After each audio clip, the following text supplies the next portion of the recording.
Detective Lisa Thompson loved the quiet hours before dawn. At 5:30 in the morning, Riverside Park belonged to joggers, dog walkers, and the occasional homeless person seeking shelter under the old oak trees. The air was crisp, carrying the scent of morning dew and fresh grass. This was her time, her moment of peace before facing another challenging day at the police department. Lisa had been running this same route for 3 years now, ever since she moved to this neighborhood after her promotion. The path wound through the park for 2 miles, past the duck pond, around the baseball diamond, and back to the parking lot where she always left her car. She knew every crack in the pavement, every tree branch that hung too low, every bench where the early risers sat with their coffee.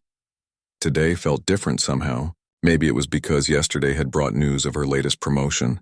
After 15 years on the force, working her way up from beat cop to detective, she was now the new supervisor for the entire detective division. It was a position she had dreamed about for years, but now that it was real, the weight of responsibility felt heavier than she had expected. She adjusted her wireless earbuds and picked up her pace. The rhythm of her feet hitting the asphalt helped clear her mind. Running had always been her therapy, her way of processing the stress and challenges that came with police work. Some of her colleagues hit the bar after difficult shifts. Lisa hit the pavement. Her phone buzzed with a text message from her daughter at college. "Proud of you, Mom. Can't wait to tell everyone my mom is running the detective unit now." Lisa smiled, feeling a warmth that had nothing to do with her workout. All those years of juggling single parenthood and a demanding career were worth it for moments like this. As she rounded the bend near the pond, Lisa noticed a patrol car parked near the main entrance to the park. That was unusual for this time of morning. Most patrol units stuck to the main streets during the early shift, focusing on traffic stops and responding to overnight incidents. She couldn't see the officer clearly from this distance, but something about the car's positioning seemed intentional, like someone was watching the area. Lisa had worked with most of the patrol officers in her district over the years. She made it a point to know the people she worked with, believing that good relationships between departments made everyone more effective at their jobs. Still, she couldn't identify this particular car from here, and curiosity got the better of her. She slowed her pace slightly as she approached the area where the patrol car was stationed. Through the windshield, she could make out the silhouette of an officer, though the morning shadows made it impossible to see details. The car's engine was running, exhaust visible in the cool morning air. Lisa continued her run, thinking nothing more of it. Police presence in the park wasn't uncommon. There had been some reports of vandalism in recent weeks, and increased patrols were a logical response. She was actually pleased to see officers taking initiative to address community concerns proactively. Her mind wandered back to the challenges ahead in her new role. The detective division had been through some difficult times lately. Morale was low, case clearance rates needed improvement, and there was growing tension between the department and certain segments of the community. Lisa knew she had been chosen for this position, partly because of her reputation for fairness and her ability to build bridges. But knowing what needed to be done and actually doing it were two very different things. The path curved away from the main road now, taking her deeper into the park where tall trees created a natural canopy. This was always her favorite part of the run. The sounds of early morning traffic faded away, replaced by birdsong and the gentle rustle of leaves. A few other joggers passed her going in the opposite direction, offering the universal nod of acknowledgement that runners shared. Lisa's thoughts turned to the cases waiting on her desk. There was the jewelry store robbery that had gone cold after 3 weeks, the domestic violence case that needed careful handling because the victim was scared to testify, the string of car break-ins that suggested an organized operation rather than random crimes. Each case represented real people whose lives had been disrupted by crime, and each deserved her full attention and expertise. She checked her fitness tracker. 2 miles completed, heart rate in the target zone, pace consistent. Physical fitness wasn't just about personal health in her profession. Police work could be unpredictably demanding, and she had seen too many good officers limited by poor conditioning. Setting an example for her team meant staying in shape, staying sharp, and staying committed to excellence in every aspect of the job. The sun was beginning to rise now, painting the sky in soft shades of orange and pink. Lisa loved this transition time, when night surrendered to day and the world seemed full of possibilities.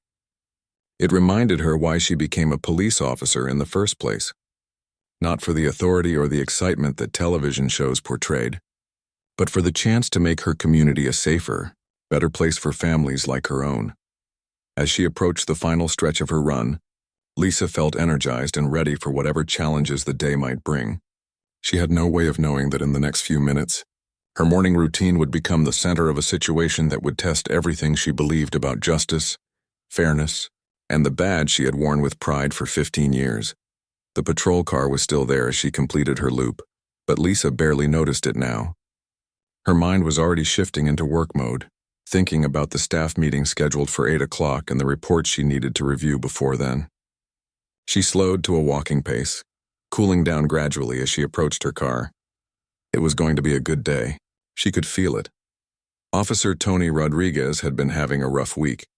3 years into his career with the police department, he was still trying to prove himself to the veteran officers and supervisors. Every call felt like a test, every decision scrutinized by someone with more experience and stronger opinions about how things should be done. This morning's assignment was routine patrol in the Riverside district, which usually meant monitoring traffic and responding to minor incidents. Tony preferred the busier downtown beats where something was always happening, but his sergeant had made it clear that newer officers went where they were needed, not where they wanted to be. The radio crackled with early morning chatter between dispatch and various units across the city. A domestic disturbance on the south side, a fender bender near the mall, a silent alarm at a convenience store that turned out to be a false trigger. Tony listened with half his attention while scanning the quiet streets for anything unusual. Around 6 in the morning, he received a call that caught his interest. A resident near Riverside Park had reported suspicious activity.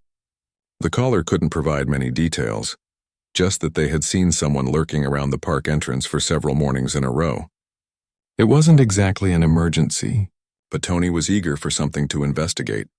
He positioned his patrol car near the park entrance where he could observe the area while remaining visible to anyone who might be planning something illegal. The park had experienced some vandalism recently, and increased police presence was supposed to deter further incidents. Tony took the assignment seriously, determined to show his superiors that he could handle responsibility. From his vantage point, he could see joggers beginning their morning routines. Most were regular faces that he recognized from previous patrols, people who clearly belonged in this upscale neighborhood. They drove nice cars, wore expensive athletic gear, and moved with the confident purpose of people who never questioned their right to be anywhere they chose to go. Tony had grown up in a different part of town, where parks were smaller and less well-maintained. His family had worked hard to give him opportunities, and joining the police force was his way of building a better life. But sometimes the differences between his background and the communities he now patrolled made him feel like an outsider looking in. Around 6:15, Tony noticed a woman jogging alone on the main path. Something about her caught his attention, though he couldn't immediately say what. She was moving at a steady pace, wearing dark athletic clothing and carrying a water bottle. From this distance, she looked like any other early morning runner. But Tony found himself watching her more closely. The woman was African American, which wasn't unusual in itself. But Tony noticed she seemed to be studying the area as she ran. She glanced toward his patrol car several times, and he wondered if she was acting suspicious or just being cautious. In his limited experience, people who were up to no good often paid extra attention to police presence. Tony's training had emphasized the importance of trusting his instincts and being proactive about potential problems. He had been taught to look for behavior patterns that might indicate criminal intent. Someone casing an area for a future break-in might jog through it repeatedly, noting security cameras, escape routes, and times when fewer witnesses would be around. The more Tony watched the woman, the more convinced he became that something wasn't right.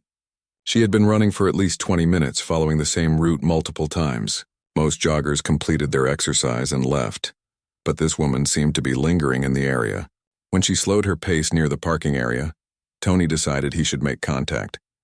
He started his patrol car and drove slowly toward where the woman was cooling down near her vehicle.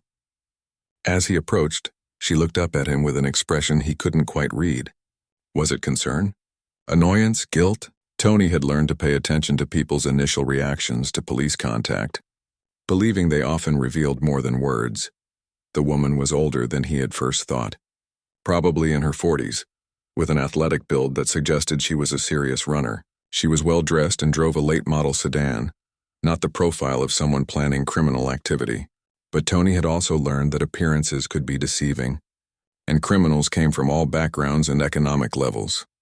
He parked his patrol car and stepped out, trying to project the confident authority his training had emphasized. Making police contact with citizens was still relatively new to him, and he wanted to handle the situation professionally. The woman watched him approach, her expression guarded but not openly hostile.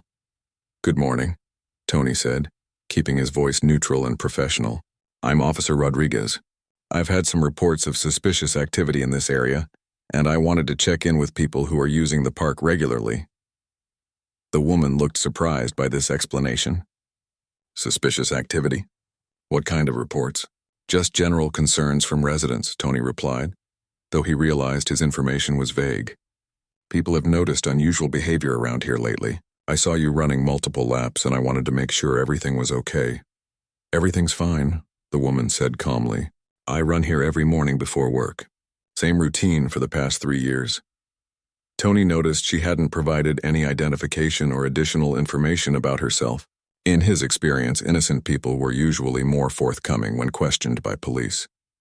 Her reserved responses made him more suspicious, not less. "Can I see some identification?" he asked, using the tone of authority he had practiced during training. "Just to verify who you are and that you belong in this neighborhood." The woman's expression changed noticeably. "Belong in this neighborhood? Officer, I live 2 blocks from here. I'm just going for my morning run like I do every day." "What exactly is the problem?" Her tone had become slightly defensive, which Tony interpreted as resistance to lawful police instruction. He had been taught that people who had nothing to hide didn't object to simple requests for identification. The fact that she was questioning his authority rather than complying immediately raised red flags. "Ma'am, I'm asking for your cooperation with a routine investigation," Tony said, his voice becoming firmer. "Providing identification when requested by law enforcement is required by law." "Required for what?" the woman asked. "You haven't told me what crime you suspect me of committing. Jogging isn't illegal and I haven't done anything wrong." Tony felt his frustration growing. This was exactly the kind of attitude that his field training officer had warned him about. Some people thought they could argue with police instead of following simple instructions. In his brief experience, these confrontations usually escalated, unnecessarily because citizens didn't understand that compliance first and questions later was the safest approach for everyone involved. The situation was rapidly moving beyond the routine contact Tony had intended. Lisa could feel the situation spiraling out of control, though she remained outwardly calm. 15 years of police work had taught her how quickly encounters between officers and citizens could escalate, especially when miscommunication and assumptions got in the way of common sense. She had been on both sides of these interactions, and she knew that staying composed was crucial. "Officer Rodriguez," she said, reading his name tag. "I understand you're doing your job, but I need you to explain what specific suspicious activity you're investigating. I have a right to know why I'm being questioned." Tony felt challenged by her persistent questions. In his training, instructors had emphasized that maintaining control of situations was essential for officer safety. When citizens questioned police authority instead of complying with lawful orders, it created dangerous unpredictability. He had been taught that hesitation and uncertainty could escalate into life-threatening situations. "Ma'am, I've explained that there have been reports of suspicious activity in this area," Tony repeated, his voice becoming more authoritative. "I'm conducting a lawful investigation, and you're required to provide identification when requested. This is your final opportunity to comply voluntarily." Lisa recognized the escalating tone and the language of official police warnings. She had used similar phrases herself when dealing with uncooperative suspects. But she also knew that being stopped for jogging while black was a reality that many African American women faced, and she wasn't going to be intimidated into surrendering her rights without proper cause. "Officer Rodriguez, I'm going to reach for my wallet to show you my identification," Lisa said slowly and clearly, making sure her movements were visible and deliberate. "But I want you to understand that I'm doing this voluntarily to de-escalate this situation, not because you have reasonable suspicion to detain me." Tony watched carefully as Lisa reached into her jacket pocket. He kept his hand near his duty belt, ready to respond if she made any sudden movements. Citizens reaching for items during police contacts always created potential danger, and his training had drilled into him the importance of maintaining tactical awareness. Lisa pulled out her driver's license and handed it to the officer. She watched his face as he examined the information, noting his expression when he read her address. She lived in one of the nicest neighborhoods in the district, just a few blocks from where they were standing. The address alone should have been enough to establish her legitimate presence in the area. "This says you live on Maple Street," Tony said, still holding her license. "That's pretty close to here." "Less than half a mile," Lisa confirmed. "I told you I run here every morning before work. I've been a resident of this neighborhood for 3 years. Tony studied the license more carefully. Lisa Thompson, age 42. Address confirmed in the upscale Riverside district. The photo matched and everything appeared legitimate. But he still felt uncomfortable about the entire encounter. Something about this woman's attitude bothered him. The way she kept questioning his authority instead of just accepting his explanation. "What kind of work do you do?"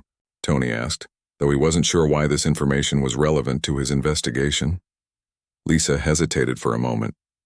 She could simply say she worked for the city government, which was technically true, but she was curious to see how this young officer would handle the situation if he knew who she really was.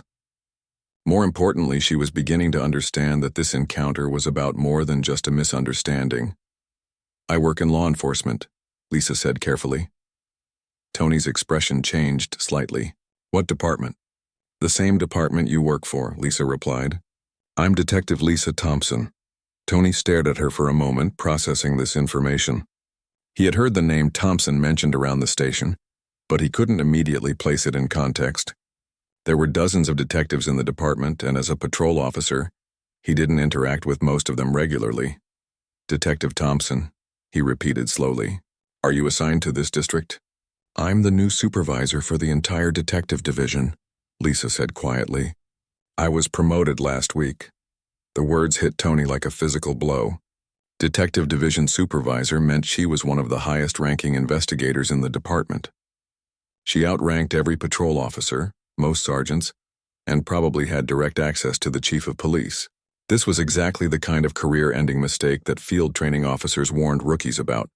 Tony felt panic beginning to rise in his chest. He had just detained and questioned his superior officer, based on nothing more than vague suspicions and a resident complaint that might have been completely unrelated to her presence in the park. Worse, he had demanded identification and threatened official action against someone who probably had more law enforcement experience than he had years on Earth. "Detective Thompson, I didn't realize," Tony began, but Lisa interrupted him. "Officer Rodriguez, the fact that I'm a police officer doesn't change anything about this situation," she said firmly. "Either you had reasonable suspicion to detain me or you didn't. My job title doesn't make wrongful detention acceptable, and it doesn't make racial profiling disappear." Tony's face flushed. "Detective Thompson, I wasn't racially profiling anyone. I received a complaint about suspicious activity, and I was investigating it properly." "What exactly was suspicious about my behavior?" Lisa asked. "Running the same route I've used for 3 years? Being in a park near my own neighborhood? Or was it something else that caught your attention?" Tony struggled to articulate his reasoning. Looking back at the encounter, he couldn't identify specific behavior that would constitute reasonable suspicion for a detention. The woman had been jogging, which was a normal activity for the location and time of day. She had been alone, which wasn't unusual for early morning runners.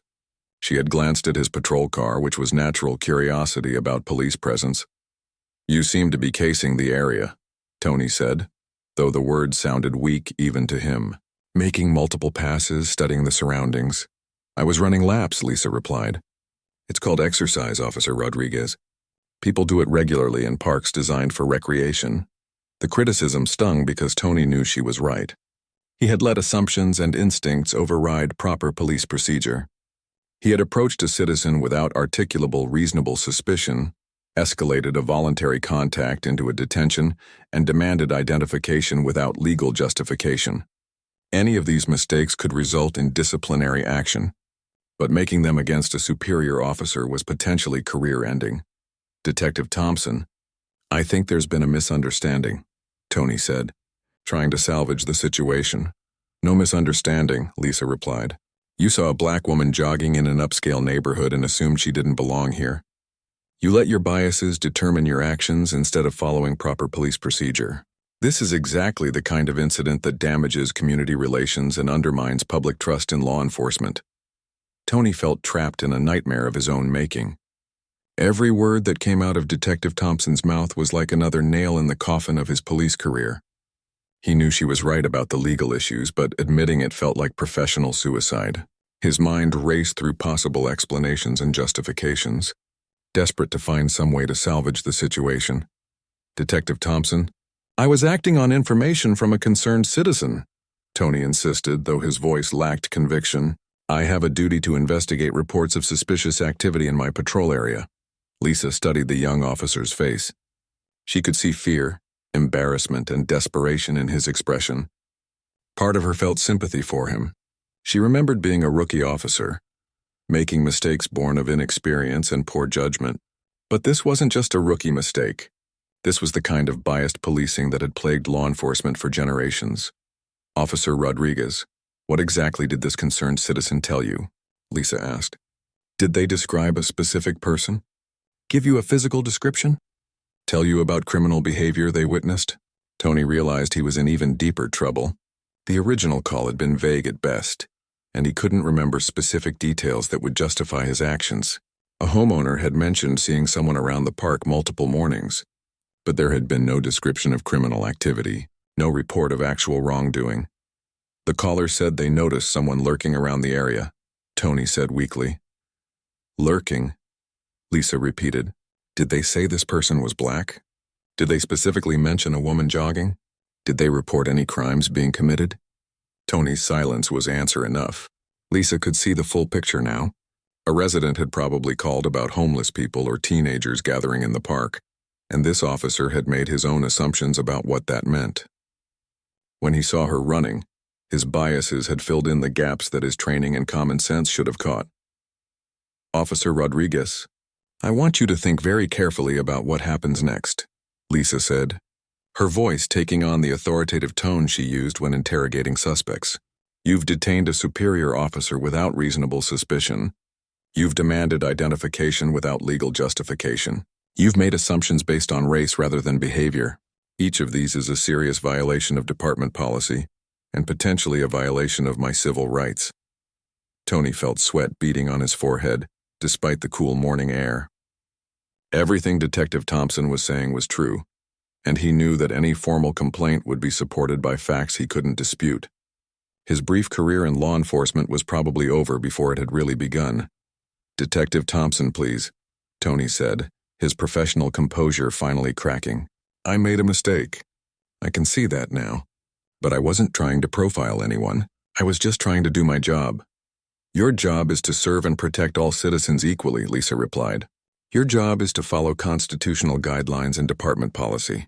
Your job is to use reasonable judgment based on actual evidence, not assumptions based on skin color. Lisa watched the young officer struggle with the reality of his situation. She had seen this moment before, when officers realized their actions had consequences beyond what they had imagined. Some learned from experiences like this and became better cops. Others doubled down on their mistakes and eventually washed out of law enforcement entirely. What happens now? Tony asked quietly. Lisa considered her options. She could file a formal complaint, which would trigger an internal affairs investigation and likely end Tony's career. She could report the incident to his supervisor, which would result in disciplinary action and mandatory retraining. Or she could handle it informally, using it as a teaching moment that might prevent future incidents. That depends on you, Officer Rodriguez, Lisa said finally. Do you understand what went wrong here? Do you see how your actions violated my rights and undermined the principles of good policing? Tony nodded slowly. I made assumptions based on your race. I let my biases influence my judgment instead of focusing on actual behavior and evidence. That's a start, Lisa acknowledged. But understanding the problem is just the first step. What are you going to do to make sure this never happens again? Tony thought about the question seriously. I need better training on bias recognition and constitutional law. I need to examine my own assumptions and prejudices, and I need to apologize to you for treating you as a suspect when you were just exercising your right to use public facilities. Lisa was somewhat impressed by his response. Many officers in similar situations became defensive or tried to minimize their mistakes. Tony seemed genuinely remorseful and willing to accept responsibility for his actions. "Officer Rodriguez, I'm going to give you an opportunity to prove that you mean what you're saying," Lisa said. "I'm not going to file a formal complaint about this incident, but I am going to be watching your career very carefully. If I hear about similar problems in the future, this conversation will become part of an official disciplinary action." Tony felt a mixture of relief and continued anxiety. "Thank you for giving me a second chance, Detective Thompson. I won't let you down." "You're not getting a second chance for my benefit," Lisa corrected. "You're getting it because our community needs police officers who can learn from their mistakes and become better protectors of everyone's rights. If you can't do that, you don't belong in law enforcement." Tony handed Lisa's driver's license back to her, his hands slightly shaking. "I understand. And I really am sorry for how I treated you." Lisa took her identification and looked at the young officer one more time. She saw potential in him, but she also saw the work that needed to be done. Too many encounters like this one had damaged relationships between police and communities across the country. Real change required individual officers to confront their own biases and commit to better practices.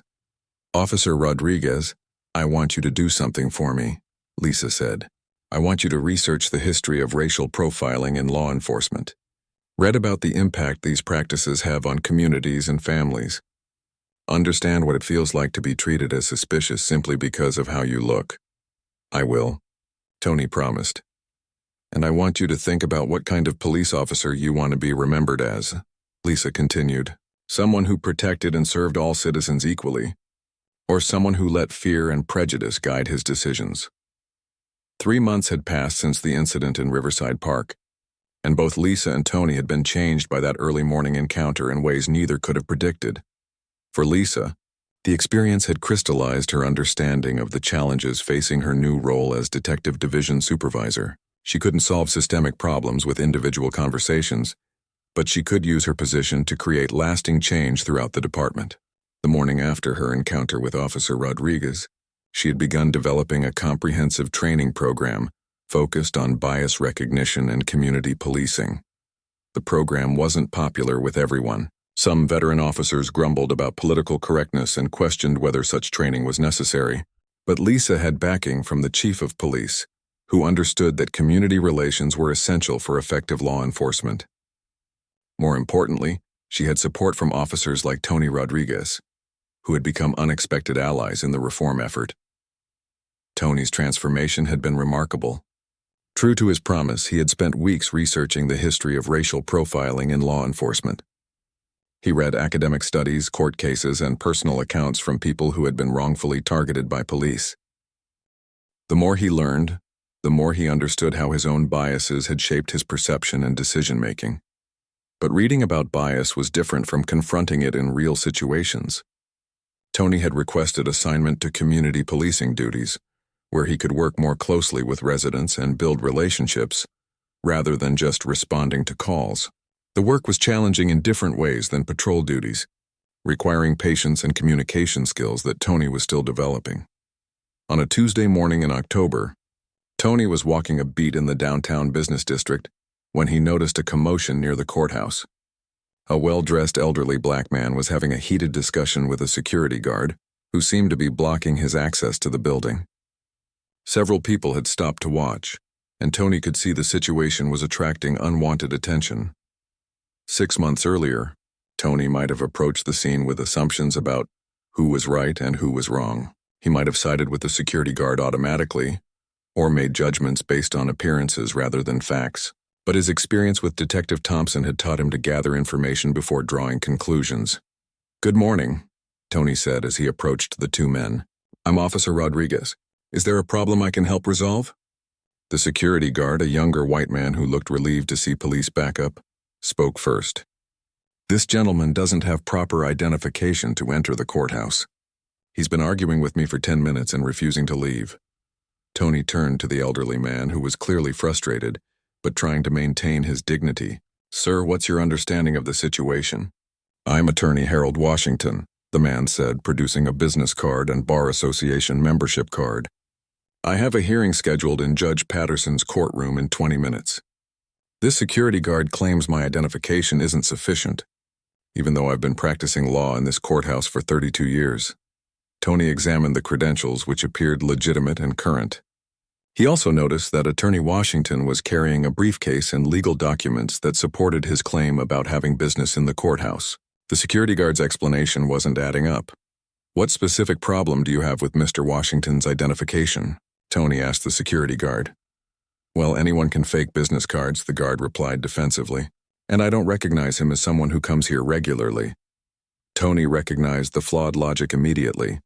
The security guard was making the same kinds of assumptions that had led to Tony's own mistake months earlier. Rather than checking official credentials or verifying Washington's claim through proper channels, the guard was relying on personal recognition and suspicion. Sir, Mr. Washington has provided proper identification, including bar association credentials, Tony said to the security guard. Do you have a specific security protocol that requires additional verification for attorneys entering the courthouse? The security guard looked uncomfortable. Not specifically, but I have discretion to refuse entry if I think someone looks suspicious. What exactly looks suspicious about a licensed attorney carrying legal documents and arriving for a scheduled court hearing? Tony asked. Attorney Washington watched this exchange with growing surprise. In his 3 decades of legal practice, he had encountered numerous situations where law enforcement officers automatically supported security personnel or other authority figures, regardless of the facts. This young officer was actually investigating the situation and asking pointed questions about the treatment he was receiving. Officer Rodriguez, Washington said, I appreciate your thorough approach to this situation. Most officers would have simply told me to comply with whatever the security guard demanded. Tony felt both pride and embarrassment at the comment. Pride because he was handling the situation professionally, and embarrassment because Washington's expectation of poor treatment from police was probably based on extensive personal experience. Mr. Washington, every citizen deserves fair treatment and equal access to public facilities, including courthouses, Tony replied. If you have legitimate business here, no one should prevent you from conducting it. Tony turned back to the security guard. I need you to either identify a specific security violation that justifies refusing entry, or allow Mr. Washington to proceed to his hearing. Making subjective judgments about who belongs in public buildings isn't appropriate security practice. The security guard realized he was losing support for his position. Fine, he can go in. But if there are any problems, it's not my fault. There won't be any problems, Washington said calmly. I'm going to represent my client in a civil matter, just like I do every week in this courthouse. As the security guard stepped aside, Washington shook hands with Tony. Officer Rodriguez, thank you for handling this situation fairly. You've restored some of my faith in law enforcement. Tony felt a warmth that had nothing to do with the October sunshine. Just doing my job, sir. Have a good day in court. As Washington entered the courthouse, Tony reflected on how different this encounter had been from his experience with Detective Thompson. This time, he had recognized bias and challenged it rather than reinforcing it. He had protected someone's rights rather than violating them. He had been the kind of police officer that communities needed and deserved. Later that afternoon, Tony received a call from Detective Thompson. Officer Rodriguez, I heard about your handling of the situation at the courthouse this morning. Attorney Washington called to commend your professionalism and fairness. Thank you, Detective Thompson, Tony replied. I kept thinking about our conversation and tried to apply what you taught me. You didn't just apply what I taught you, Lisa said. You became the kind of officer who protects everyone's rights equally. That's something you chose to do, not something anyone could force you to become. Tony felt proud of the growth he had achieved, but he also understood that this was just the beginning. Every day brought new opportunities to either reinforce bias or challenge it, to either build community trust or damage it further. The choice was his to make, one encounter at a time. Detective Thompson, Tony said, I want to thank you for giving me a second chance. Not everyone would have handled that situation the way you did. Officer Rodriguez, Lisa replied, the best leaders don't just punish mistakes. They help people learn from them and become better at their jobs. You've proven that approach can work.